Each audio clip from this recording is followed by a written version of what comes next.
C'est l'heure de la revue de la presse et des médias israéliens ce matin sur Studio Kalita, relayé également sur les ondes des radios juives parisiennes. Et ce matin encore, les deux grands titres en manchette des deux principaux quotidiens israéliens, le Yediot Aharonot et le Israël Hayom, se rapportent aux deux dossiers qui occupent ces dernières semaines le devant de la scène. L'épidémie de coronavirus qui semble reprendre et l'addiction qui, elle, semble stagner.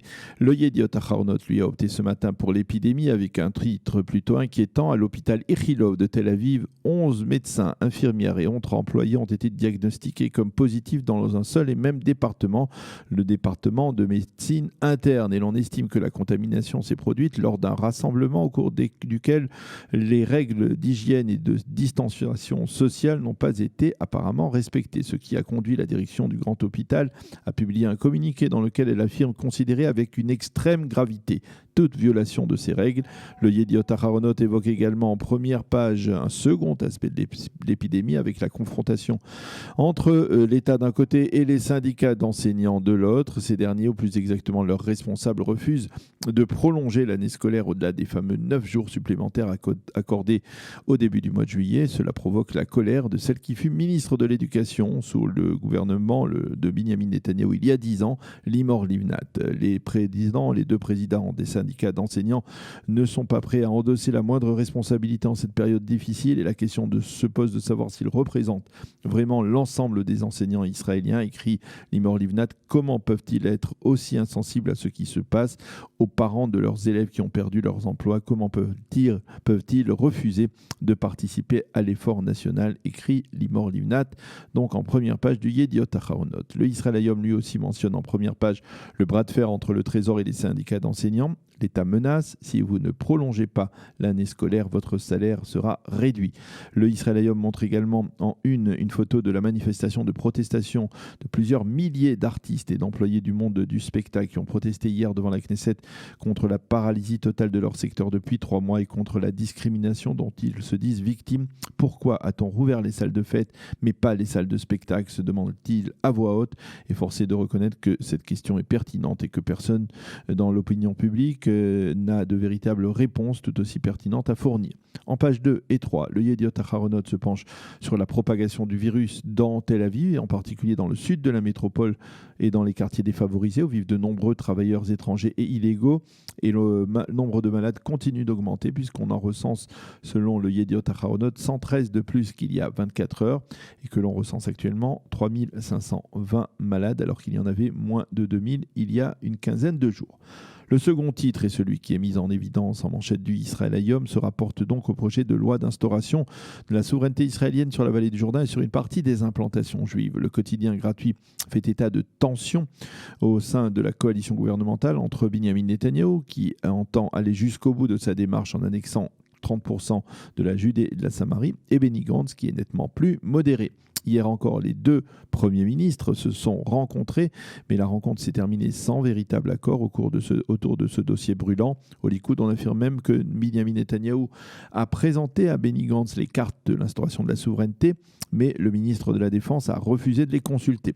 Il aurait refusé de les consulter, il faut plutôt préciser. Et le Israël Hayom donne la parole ce matin dans ses colonnes à des personnalités de haut rang, puisque Jason Greenblatt, qui fut un ancien conseiller du président Trump pour le Proche-Orient, écrit que l'instauration de la souveraineté israélienne sur la vallée du Jourdain et sur la Judée et Samarie n'est pas illégale. Il écrit également cela en réaction à l'éditorial de l'ambassadeur des Émirats, Youssouf El Obaïdé, dans le Yediot Aharonot vendredi dernier, éditorial dans lequel celui-ci considérait la démarche comme contraire au droit international. Greenblatt déplore également l'approche réfractaire des Palestiniens et il appelle dans son éditorial les deux parties à se rasseoir au plus vite à la table des négociations.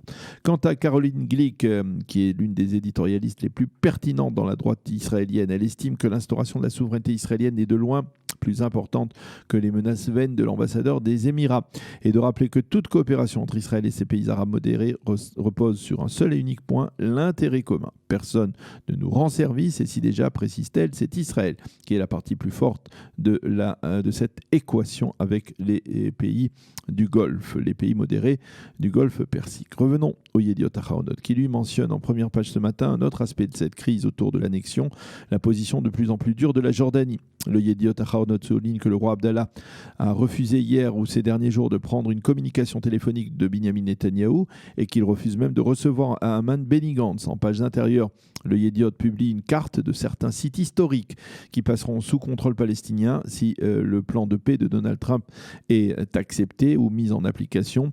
Parmi ces sites historiques, le palais des Asmonéens à Jéricho, l'autel de sacrifice du mont Ebal, où le peuple d'Israël s'était rassemblé de retour sur la terre d'Israël après 40 ans dans le désert, et l'antique site de Sébastia, près de la localité d'Elon Moré. Et cette information risque de provoquer la colère des habitants juifs qui sont de plus en plus nombreux à remettre en cause donc cette démarche d'annexion. Le Haaretz, sous le clavier de Noah Lando, est de plus en plus persuadé que la démarche de souveraineté n'ira pas jusqu'au bout et que finalement on pourrait se diriger vers une démarche plus limitée dans le temps et dans l'espace. Elle rappelle que pour l'instant, il n'y a pas de carte officielle du tracé et encore moins de feu vert de la part des Américains pour une annexion massive comme le souhaiterait Netanyahou.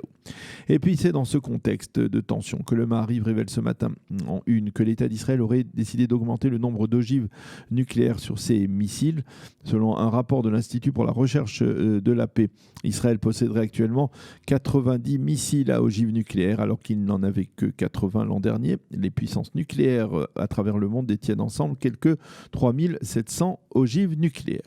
Autre titre en évidence ce matin dans la presse israélienne. Le Yediot Aharonot annonce que tard dans la soirée, la Knesset a voté en seconde et troisième lecture la loi norvégienne qui va permettre de faire rentrer dans le Parlement israélien de nouveaux députés après qu'une dizaine de ministres du gouvernement d'union aient démissionné de leurs fonctions de députés. 66 membres de la coalition ont voté pour, 43 s'y sont opposés.